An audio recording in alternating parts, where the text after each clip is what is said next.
Excellent. With that, I'll call this board meeting to order. Hey, can we do that every meeting? But not big spender, because that's not us. Right. I'd like to ask Mr. Cowart to please lead us in our prayer and our pledge. Yes, ma'am. If you'll bow with me. Heavenly Father, we thank you for this day. We thank you for the blessing of hearing a joyful noise here coming from our students and our teacher, Mr. Davis. And we're so thankful for them being here today to just showcase some of the many bright spots of Levy County Schools.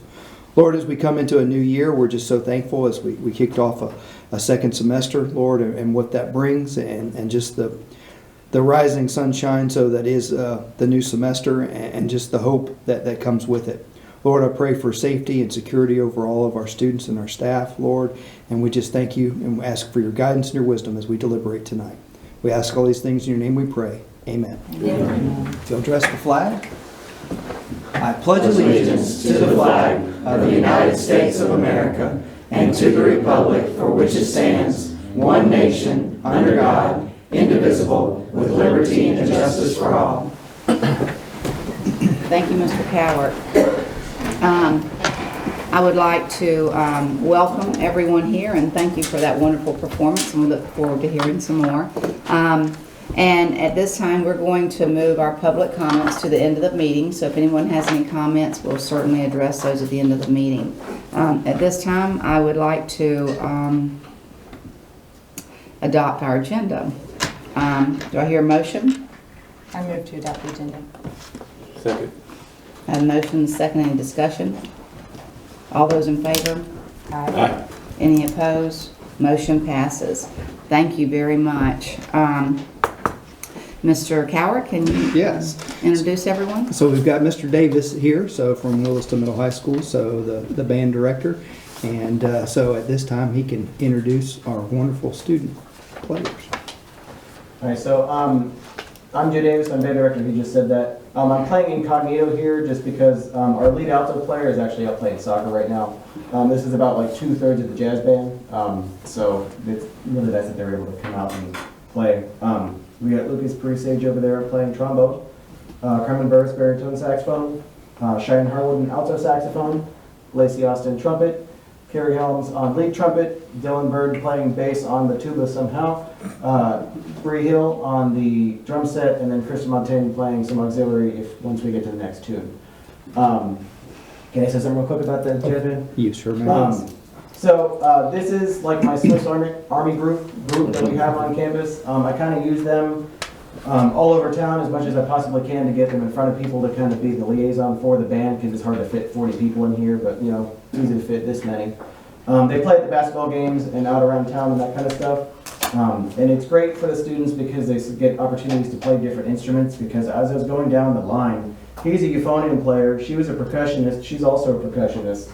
And so it's kind of ways to play different instruments and get different experiences. And it's just really cool that it's, you know, how long have you been playing saxophone, Shane? I picked it up at the beginning of the school Yeah, year. like a couple months. Yeah, so just let you know, pretty cool.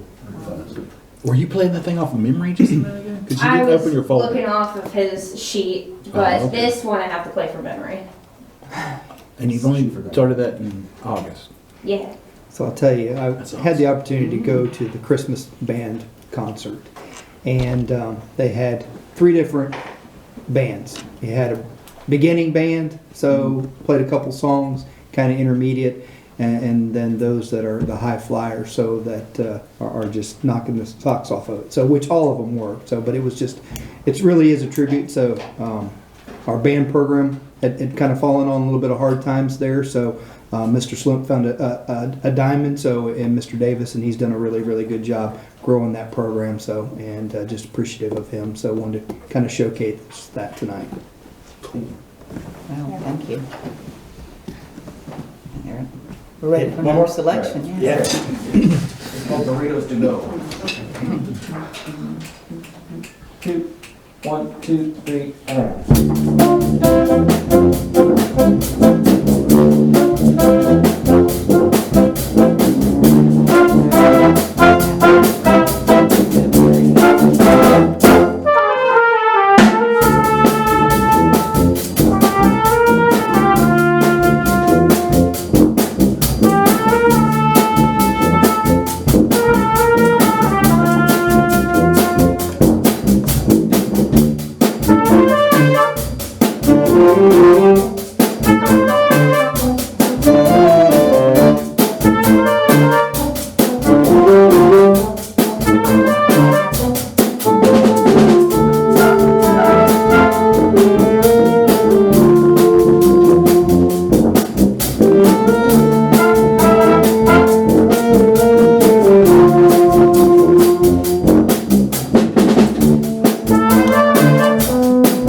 Good job. I thought you need to record that so we can have interviews. I like that one. I like that one.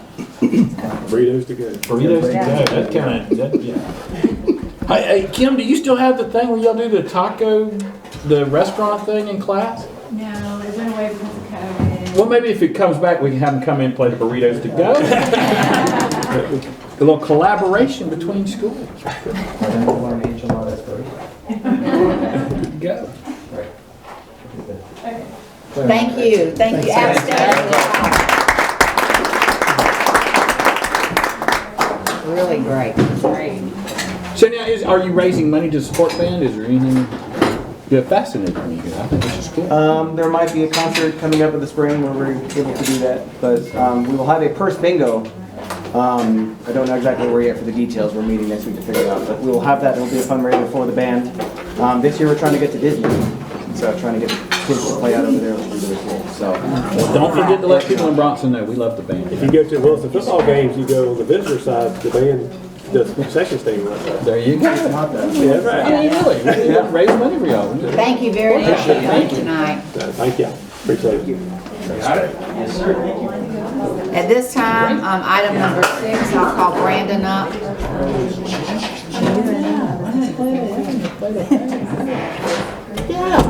That was a groovy little tune. Brandon's kind of a disappointment. Good evening, Brandon. I won't be near as loud or as near as entertaining as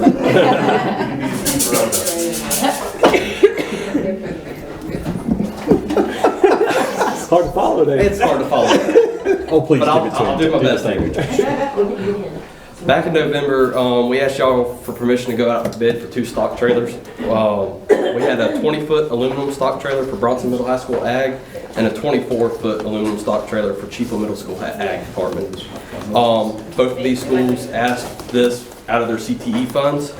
I sent the bid out to 3 different vendors, including National Trailers of Ocala, Gator Trailers of Ocala, and Texas Trailers of Ocala. You can see we only got one back of Texas Trailers. We normally typically buy from Texas Trailers. That's on the state contract. They didn't have any aluminum trailers for a state contract, so that's why we ended up going out to bid for them. I will say we did get quotes before we went out to bid to kind of see where we were at the threshold. And we did get quotes from Gator Trailers, and they're about $6,000 more than what you see right here. So I feel like we got a really good price on those 2 trailers. So my recommendation would be to go with a 20-foot stock trailer from Texas Trailers for Bronson Middle High School, and a 24-foot stock trailer for Chiefville Middle High School. And this is coming out of the CTE funds for each school? It is. And Dallas and Kelby looked at both as far as the specs when we sent out the bid, make sure they look good, and they both had an opportunity to look at it afterwards to make sure everything what they wanted. I move we accept the recommendation. Second. I have a motion and a second. Any more discussion? All in favor? Aye. Any opposed? Motion passes. Thank you very much. Item number 8, our legislative, 7, I'm sorry, class size reduction. Sorry, I don't want to skip you. It's another riveting item, so. As you may know, there is a class size compliance requirement written into the Constitution of the state of Florida. That requirement specifies that for grades pre-K through 3, there should be no more than 18 students per class. For grades 4 through 8, no more than 22. And for grades 9 through 12, no more than 25 students per class. Because all of our district schools are considered schools of choice, this requirement is calculated at the school average level for each grade band and considers only classes defined as core by the Florida Department of Education. Schools that are not compliant face a financial penalty, which can be greatly reduced through the adoption of a compliance plan if needed. These pieces of information are reported during Survey 2 and Survey 3, October and February, but October is the survey that is the one that counts for the financial penalties. So, in October of this school year, 22-23, all schools were compliant in all grade bands except Williston Elementary in the grade pre-K through 3 band, so for them that's just their 3rd grade, and Bronson Elementary in the 4th through 8th grade band, so for them it's essentially their 4th and their 5th grade. So Williston Elementary, their average was at 21.39, which was a significant amount over the class size of 18. And Bronson Elementary, it was 22.95, which was just barely over the class size of 22. Both schools worked diligently in conjunction with several different district staff members to reduce class sizes by adjusting teacher and staff schedules as much as possible before the cutoff of Survey 2. Their data entry clerks helped to ensure there were no entry errors related to class size, such as having 2 class sizes accidentally reported in the same building and room, and these efforts did help tremendously in getting the class size numbers down. Unfortunately, in the case of Bronson Elementary School, this is an absolute cutoff, so even though they were just barely over, they are still out of compliance in that particular case.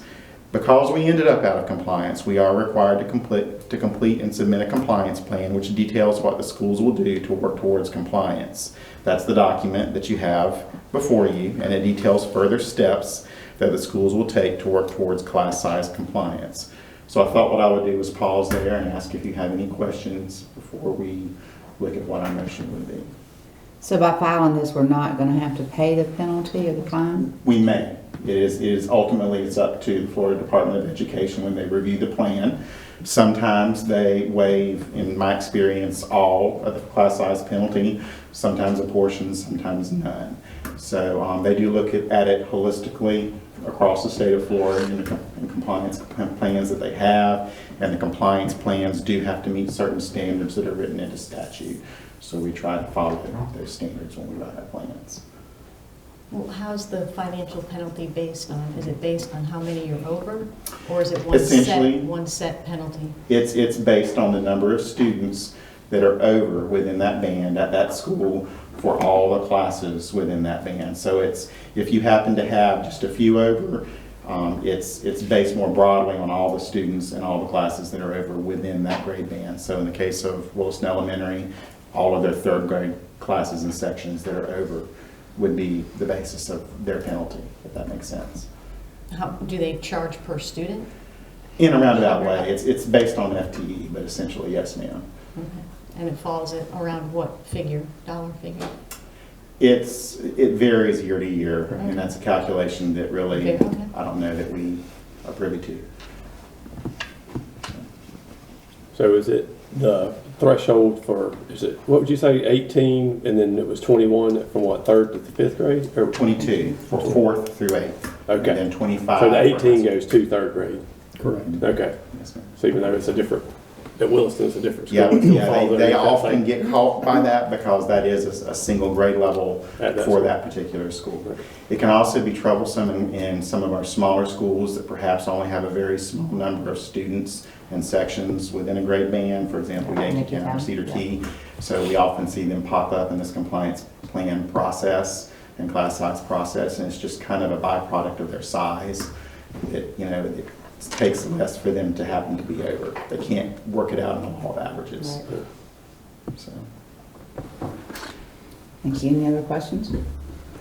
So what we would ask for is a motion to approve the class size compliance plan for these two schools. Do I hear approval? Make a motion to approve. A second. A motion and a second. Is there any other discussion? All those in favor? Any opposed? Motion passes. Thank you, Mr. Bennett. And now I'll move to number 8, our proposed legislative platform. Mr. Cowart. Yes, ma'am. So I had the opportunity to have some conversations, both last week in person and then today on the phone. So I've kind of cleaned up through what the conversations over the course of time. So of hearing from you, each of you, so on what, and so I'm presenting to you 4 potential topics. So that looking for adoption today. So.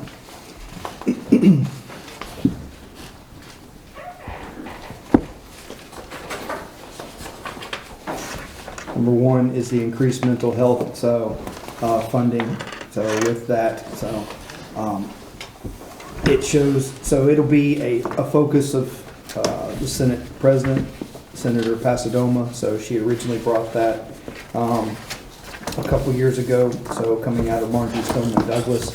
So she's kind of been the champion for that. So wanted to keep that on there. I do believe that FSBA and FADS will both really champion this issue, so I don't think it's something that we have to totally beat the gong on. So, but I think it does just kind of show basically paying some homage to Senator Pasadoma to make sure that it is on there. So, number 2. So I'm going to interrupt. I'm sorry. Yes, ma'am. So, I do agree with the mental health funding, but if we're choosing 3 and it's going to be hit so hard by the others, do we need to just have that on there to keep it on there, or do we need to narrow that one down? So I narrowed it down from 6 to 4 here. So I think really and truly, so I think we can keep it there and go with 4 this year. So I know we've tried to normally keep it at 3, but I in talking, so I was originally going to be in favor.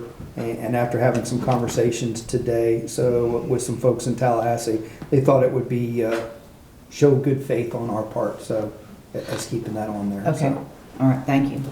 so and as you can see, I've kind of cleaned up there. So I think with 3, we have the opportunity to also talk about, even though it wouldn't be a project for us, but with the co-op and their efforts to create broadband. That we can show that, when we're in conversations with legislators, that we're in support of that, because that truly helps our community and helps our students with them having access to broadband. So, but number 3, 2 will be a stretch, but I think it's good to put it out there because it is the one that's the most beneficial. And even if we don't get a lot of traction on that at least we're being heard on the issue. And 4 will be another issue that both FADS and FSBA will be talking about. There's an issue with the IRS and actuarial. So, and actually our lobbyist, so Kim McDougall, is meeting with somebody out of the Senate's office and trying to track down what would be the holdup. So, with trying to bring back retired employees at a quicker pace than a year. So, trying to shorten that. So I think FSBA is 6 months. Is that the language that they were pushing? And that's what they were trying to. There's been some conversations in chambers, so both with Commissioner Diaz and other FADS staff about trying to even shorten that even to just a month. So, which would help increase our pool of teachers, because quite honestly, very few that sit out a year are we able to bring back. So you kind of get in that retirement mode where a year so is just a little bit of a stretch. So we're not seeing as many. So they're a little bit more unicorns, those that sit out a year and then come back. So we've had a few, but these are the 4 items that I'm presenting to you guys. So and would love to adopt tonight. So after your discussion and anything. Any discussion? Any comments? I don't know how I started. I jumped in. Go right ahead. The increased mental health funding, and people are going to hate me when I say this. It's kind kind of the sexy topic going around because it's a no-brainer. It's a no-brainer. We talk about it, but is it really going to be what they say? Does that make any sense? You can talk about, let's say, increased mental health funding, but you're going to take it from something else. You're going to do this. Let's really do it. I say that to say, if we need a rifle approach, I'm for piggybacking on FSBA and saying, yeah, we're for this. Don't take away from that. But these are our things. This is going to happen. Mental funding is going to happen. How it's going to happen, I don't know, but there'll be more on because guess what? It makes the paper. Everybody knows that. What doesn't make the paper is $250,000 DCP, digital classroom. What doesn't make the paper is something that was on there, it's not on there, and it's fine with me, is funding for these Google Chromebooks, these things. That doesn't make the paper, but that is important. That teaches kids. And if we're going to this, I still stand by.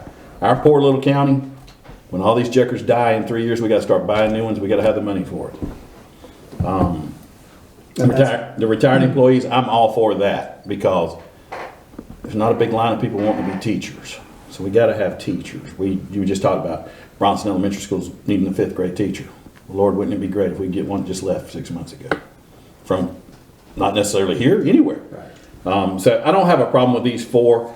I'm just saying, I think for lack of a better way of explaining it, increased mental health funding is not number 1 on my list because it's on so many lists. To me, it's very obvious. If I walk into the room, for example, if I walk in to see Senator Coward, first thing I'm going to talk about is not mental funding. The first thing I'm going to talk about, me personally, is that DCP and that drop. Okay. It's, to me, it's the order with me. And Yeah. then before I leave, I'm going to say, hey, I know, this is why I'm not good at it because I call it the way I see it. I know you're not going to go for this changing that mill, but I need that mill. And lastly, we are in full support of the increased mental funding, but we're letting FSBA take the lead on that. These are the priorities for Levy County. That's the way I look at it. I'm fine with the 4. I just wish the 4 was numbered differently. Okay. And that doesn't, to me, that really doesn't affect anything, but I think it needs to be numbered differently. I agree with that too.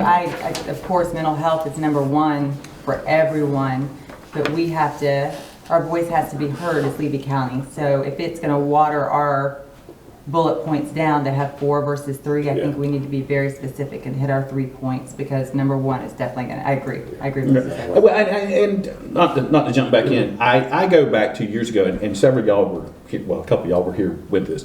We went up there and we had a senator who was kind of ending his time, and we go in there, and we had a list of things we wanted to talk about. We were hopping, and you know what he did? He just sort of looked at us and goes, well, what do you think about the Springs? What? What do you think about their closing this planning council?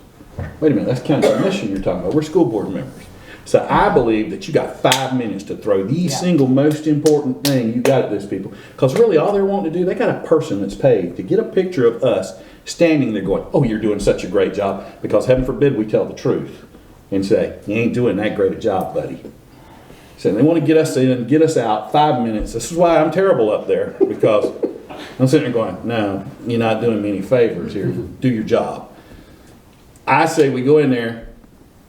This is our A, this is our B, because after about 6 minutes, they aren't listening anymore. Yeah. They're looking at, A, Johnny, get these guys out of here. I got to meet with the people from Miami. I got to meet with Whitehurst. I got to meet with whoever.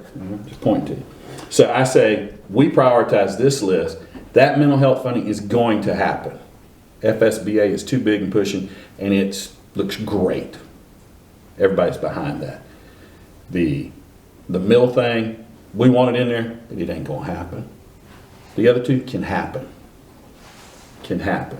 And that's why I say those are our priorities. Now I'll be quiet the rest of this particular time. So move 3 to 1, 4 to 2, 2 to 3, and then 1 to 4. So just reorganize. Yeah, I think just reorganize. I think that's extreme, a good point, and well taken. 4 to 2. If 2 to 3. I agree And 1 to 4. with you, Mr. Asbell, about the mental health funding, because being in the legislative subcommittee meeting, everyone is working on templates that they're going to fill in with their own district information at FSBA. That's what they're doing now, working on special committees for all the templates. And last year, what was it, Mrs. Clemenzi, 15 minutes they gave us? 15, so they do 15 minutes, and then one of the meetings we were put in with another district. Right. So that's exactly how it was. It was 15 minutes, but then they added another district in with us. So I agree with nailing the points immediately.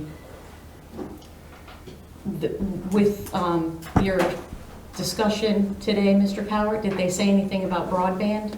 Because that, or possibly including it somewhere between 2, 3, and 4, or in with? So here's the issue. Mhm. We don't have a broadband project. That's why, for us, I think we have the ability to say, hey, we're supportive of the state creating dollars to help, whether it's the co-op or whether it's to provide other providers out there. That's where I caution us to make that a part of our platform. So I think we have the ability, and this board has voiced that, going back to Representative Stone, and sharing of what that's needed, that the state to put those dollars in. But I think it's the same thing. And I had mental health scratched off and shared that. And so then after some conversations this afternoon, I put it back on because they felt like we should keep it on there, just so as a kind of a homage. But as far as the broadband, be kind of generic. You say we don't have a specific We project don't we're have a pushing, project, so it'd be I kind think of- we have the ability to say, we appreciate the state setting aside dollars to be used in our rural areas. I don't know that we need to make broadband one of our pushes.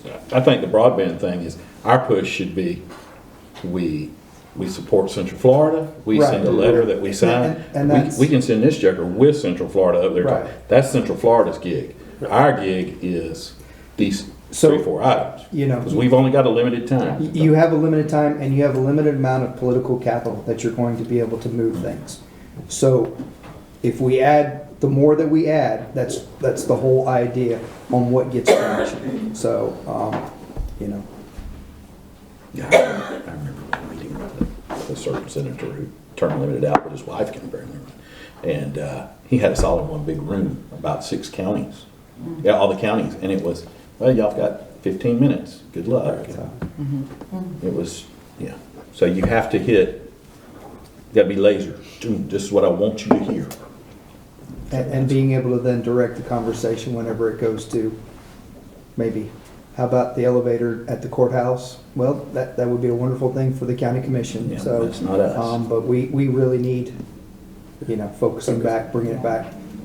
So it's a real thing, and, you know, we have Representative Clemens, so who's going to be the number 3 in line, so who's come in, and yes, he does have Gilchrist, us, and part of Alachua County, and we have Senator Perry, who has Alachua, Marion, and us. So there probably will be possibly some opportunities where you're in with a different county. So and I think that's why it's so important that if we can get some of this stuff nailed down.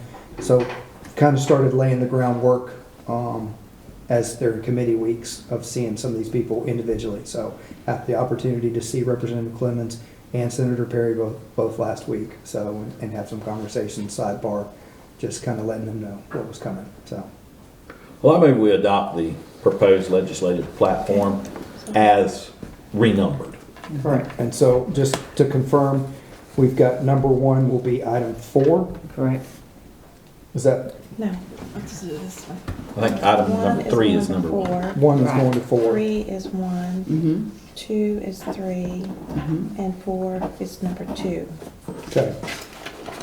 So as they're listed here, 4, 3, 1, 2. Number, Right.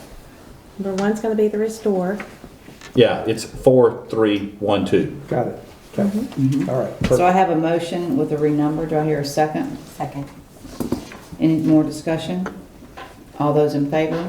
Aye. Any opposed? Motion passes.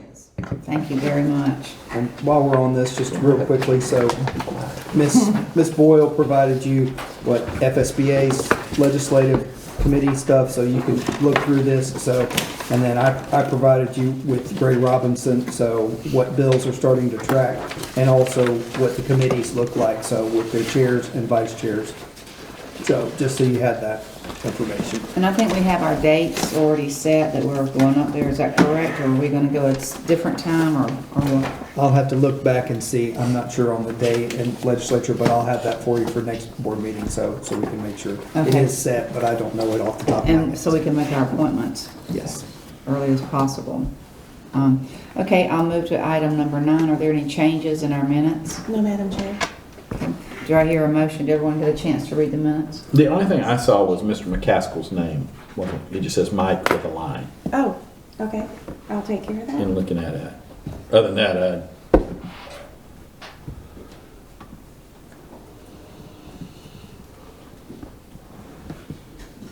Oh, yeah.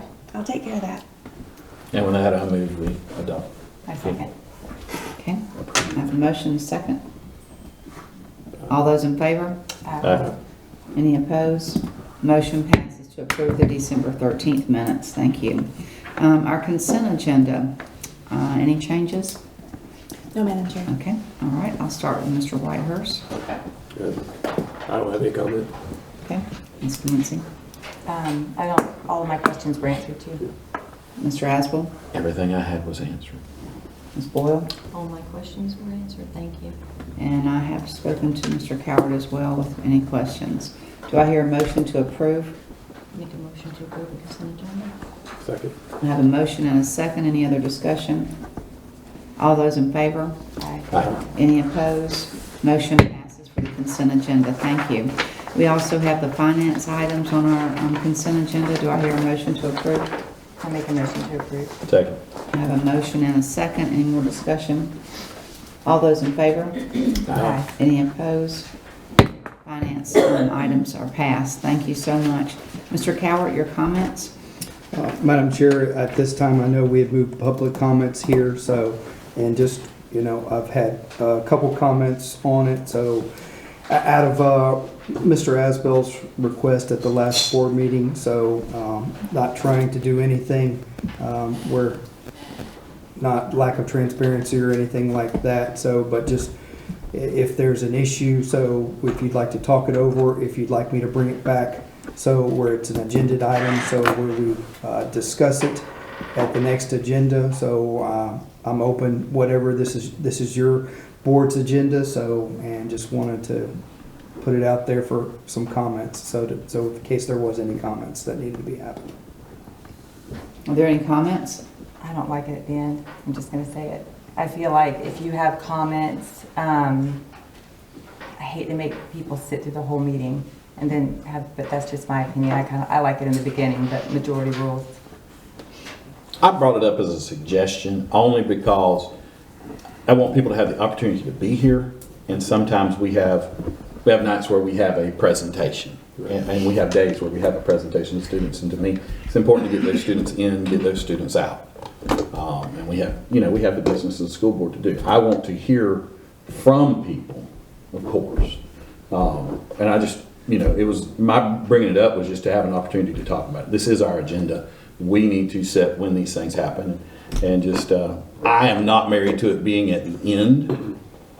My biggest concern was, it hasn't been that long ago, we had some parents, community members that were in here talking about multiple things on the same night, where we had some kids here to be recognized. We had multiple things that need to be done. And I'm very much, let's get these kids home at nighttime where they can do their homework, they can get a good night's sleep, get a good dinner, let them go. You never know how many people are going to come in. You never know what's going to happen. That was my reason. I've also had calls from people going, well, I work in Gainesville, I can't get there. And by the time they get here, public comment is over. So it was strictly, I brought it up as a point of discussion, really. I'm not married to it, honestly. If you want to have it at the beginning, if you want to have it at the end, fine. My big concern is I want those kids to be recognized, give them that time to get out.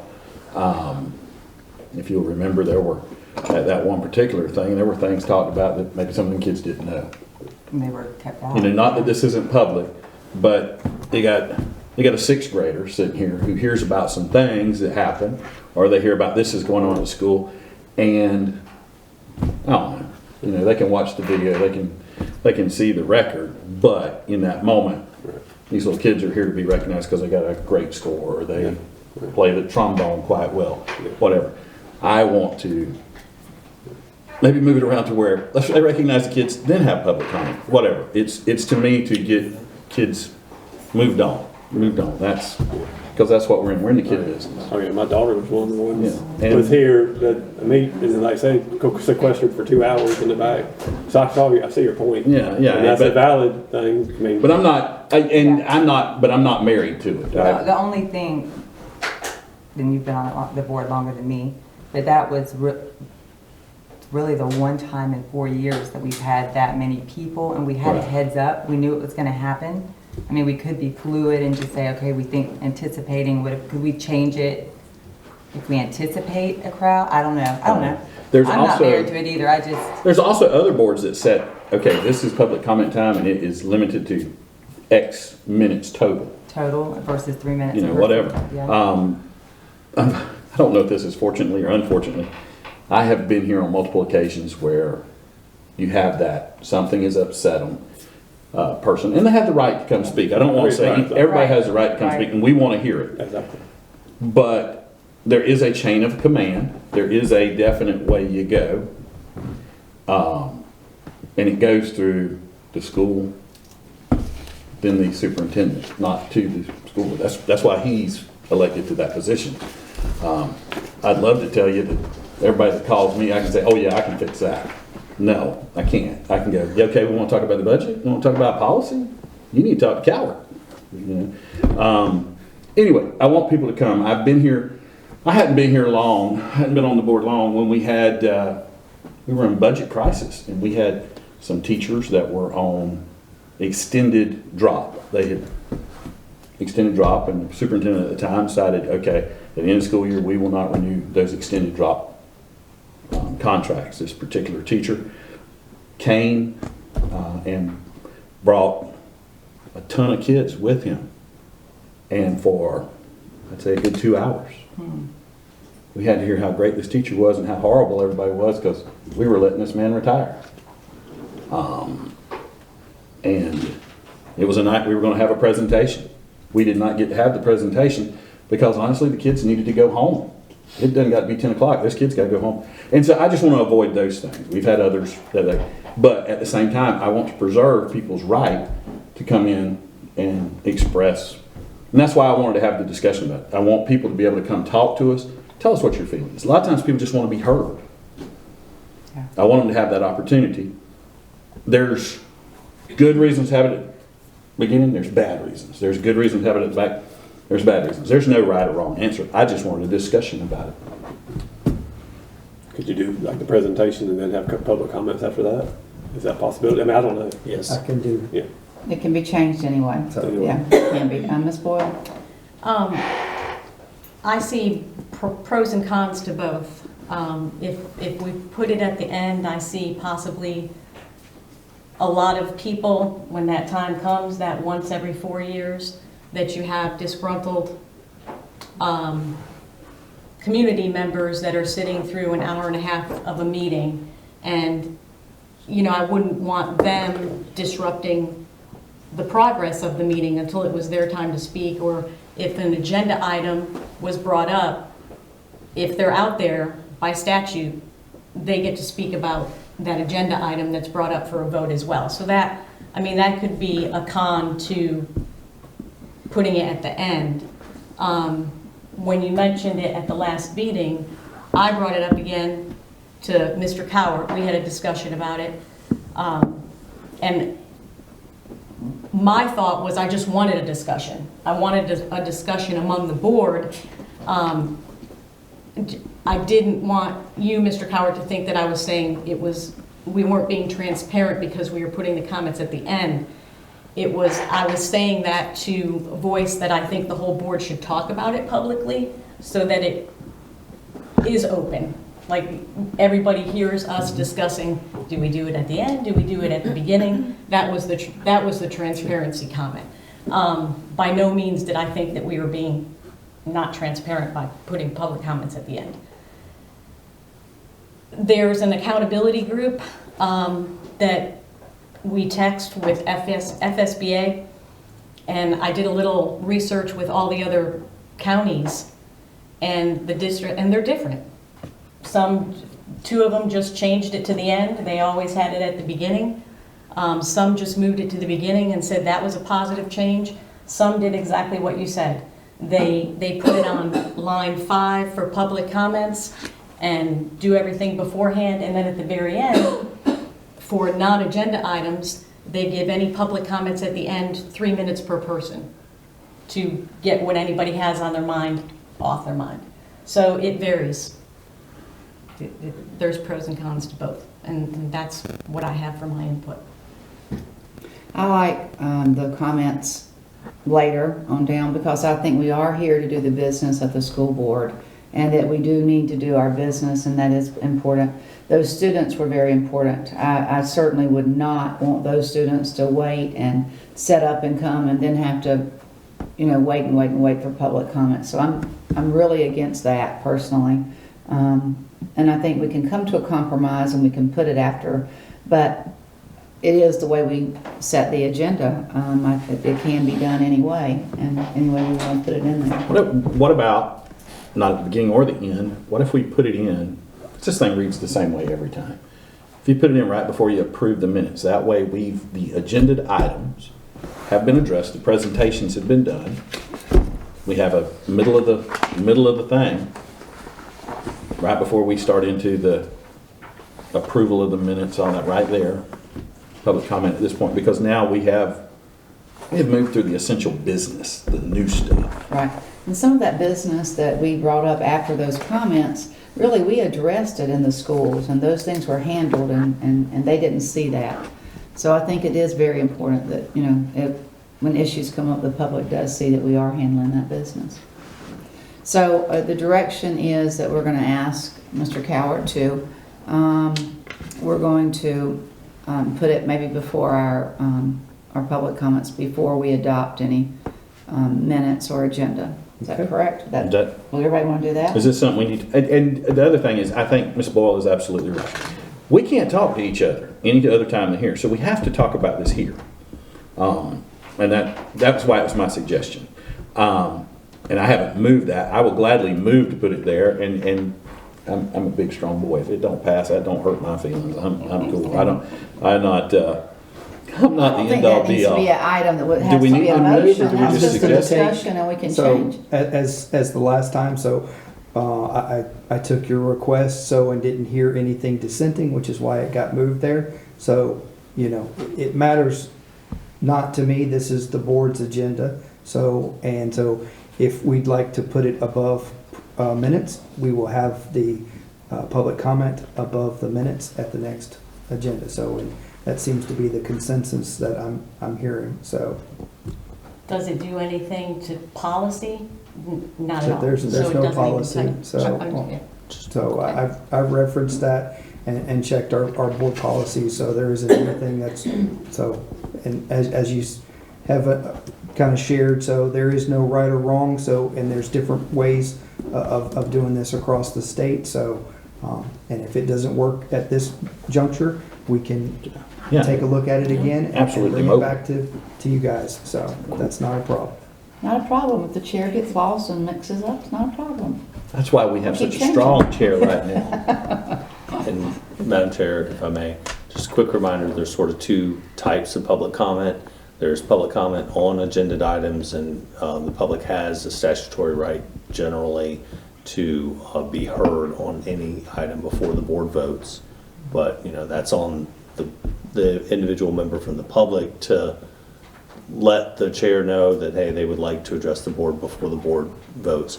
And then the public comment that we're talking about is for non-agenda items. Right. So. Okay, thank you. And as alluded to earlier, it's the chairman's job if we're discussing these stock trailers and whoever stands up and says, well, I want to talk about your legislative platform. Man, you got to stay to the topic. So the chair has to guide that. Right, okay, that sounds great. Thank you very much.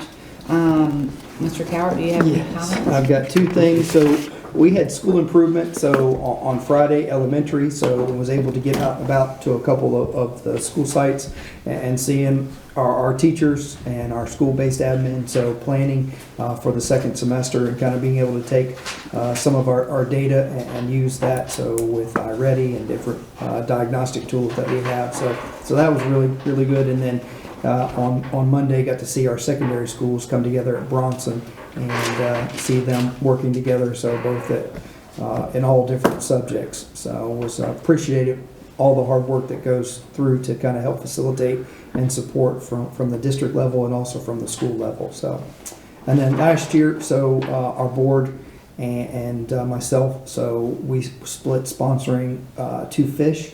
So it's $100 a person. So looking for some direction if we continue that sponsorship as we did last year. So It's great to continue that. That's a good thing to do.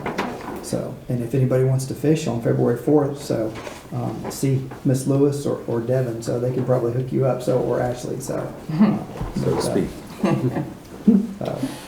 And other than that, it's a new semester, and as we're coming in here, so appreciated the band being here today, so and kind of kicking us off, so to speak. So it was really, really nice. So It's very nice. Thank you very much. Mr. Wires, any comments? I say it was nice having Mr. Davis and the band come. And there's some testing starting tomorrow at school, and kids are a little anxious over that, coming right into school and the testing. I know mine are. I know that for sure some of the teachers are too. So, but we're praying that everything's gonna go good there, and be good, and just hope I hope everybody had a good restful break and get ready to hit the second half of the year and have a good year and good strong finish. So that's all I have. Thank you. Thank you, Ms. Lindsay. I don't have a lot, just the same. I talked to Ms. Westfall this morning at Yankeetown, and everybody's just eager to get to work, and glad these kids are back in school January 10th. But just excited for this semester and looking forward to this year. That's all I have. Thank you, Ms. Raskell. We're in the good semester. The second semester to me is always the better semester. I don't know why I think that's because you've crossed over the hill. We came back together great today. I don't have a whole lot. It sounds good. I have things coming that I will occupy your time on another meeting, but this right here was a good meeting tonight. I enjoyed the band. If you didn't know, I thought they were great. And I'd like to have them back more often. That's good. That's all I have. Thank you, Ms. Boyle. The band was great. I know C2P had a great first day. I checked in with them down there. Literacy Week and Homecoming Week is for C2P, 23rd through the 27th. Their homecoming, as you know, is a little different with basketball down there. This Friday night, they will be having at the school the Monroe Crossing Bluegrass Band. If you like bluegrass music. For the kids, it's free. For the students, adults or anyone else pays $15 a ticket if you'd like to hear that. And just getting into this new semester, Mrs. Wade, how many teacher openings are there right now? We have 11. Most of those are math, and we're doing heavy recruitment in that area. Mr. Watt gets a list from the state every couple days with new certificates and statement of eligibilities have been given, and so he's emailing or phone calling, trying to recruit mid-year. That's not a high number. No, I want it lower. yes. And just Happy New Year to everyone, and looking forward to 2023. Thank you. Madam Chair. I had a lot of calls about the long break. I mean, I think it's wonderful, but it is a long time for the students to be out so many days after New Year's. And then, another concern, and Mr. Whitehurst brought it up, is immediately going into testing. The kids are out and then they go right into testing. I'm concerned about that personally. I just think that's a lot, and to go back in, is there something we can do about that or look at? We actually looked at the days, so from last year to this year, we had the same amount on the break. So the calendar was, just the difference is you had more front-loaded before Christmas. And we've actually had some really positive comments from staff liking how, even though we went to the 22nd, that there was a little bit more of a restful break on the back end for staff. So, and looking at kind of getting them recharged. So, but the testing, I'm going to let Ms. Lewis kind of talk about that. So, our original plan was, I'll back up to the beginning of the year for Progress Monitoring 1. We scheduled that and had our district assessments and our state assessments going on at the same time. Different grade levels were doing different things, and it was like this. And it was a lot of things, I think, hindered us from that being smooth right there at the beginning of the year. We've talked with the schools, testing coordinators about splitting those two up. So we've got district assessments and state assessments separate just to make it cleaner.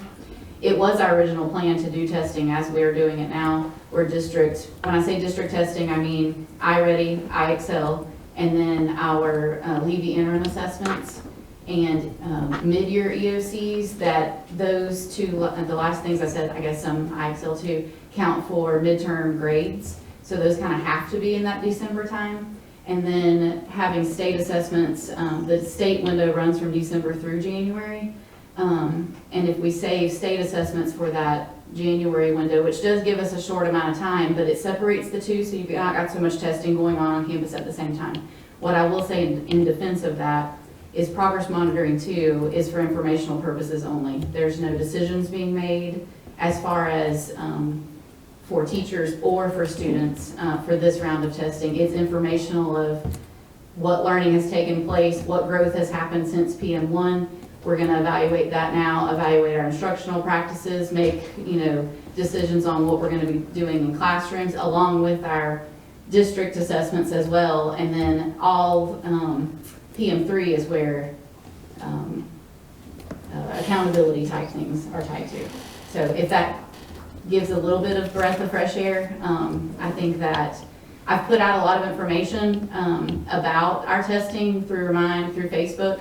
But it is a lot of information, so while I would like to shorten it down, but then those who might want a lot of information aren't going to get all the details. So I think one important thing to go out is that this is informational only at this point in the year. And so if we can get that message out to our families and our kids, it really should take off some weight and stress. I think that is most important.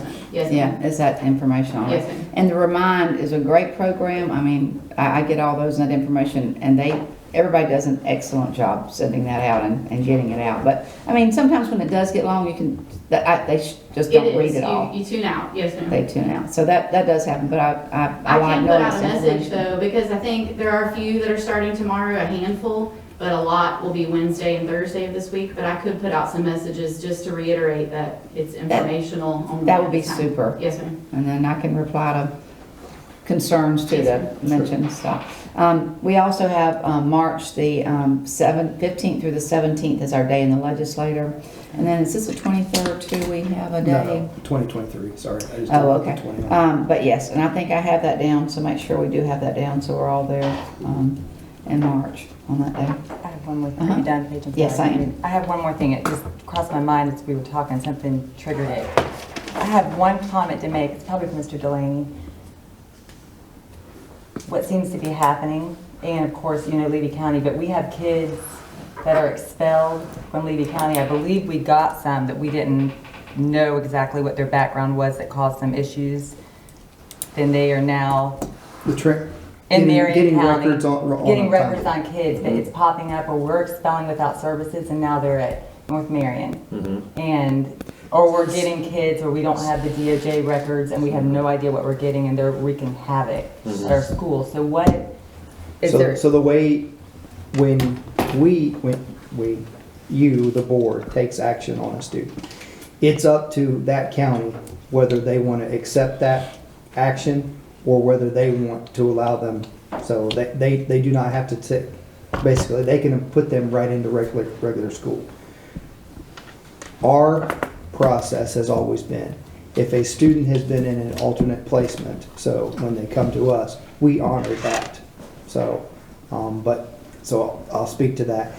And yes, we did have an issue where we had a student who came to us from out of state. Yeah. So, and the records were lagging, so, and then that student did have some legal trouble, so, but, I just yes. wondered about the transparency laws. I just think it's so important. I know the laws were changed, I believe, with like Baker Act. We now are notified of children. It just seems like we all need to be on the same page, you know, when kids. Mr. Bennett, not to put you on the spot, but would you want to share with, on records and where we have hiccups and There are issues? some rules regarding how quickly Florida public schools are required by, it's either statute or Florida Administrative Code, to, when a student enrolls, or when we get a records request for a student that we have that is enrolled somewhere else, we are required to, I think it's within 24 to 48 hours, we're required to submit those records to that school. So Florida schools kind of have some legal requirements in that regard. I think it sounds like in this particular situation, it was an out-of-state, and not all states are bound by that. Also, you also get records from non-public schools or home education, and sometimes those can be a lot more challenging to receive. So every effort is made, but it is an everyday challenge for most of our clerks and records managers to get those records. It just seems like that case in particular, if I'm right, this person came from out of state, expelled without services here. That same person is now in a Marion County school. Like, there just seems to be such a disconnect with that. I'm just concerned for it's a safety issue to me. So, anyway. But that would be up to that board and that superintendent and Right. the receiving How district. they get the information. Okay. Or what action they take on that student. Right. Right. So, Right. yes. Okay. Thank you. If there's no any more comments, then meeting adjourned.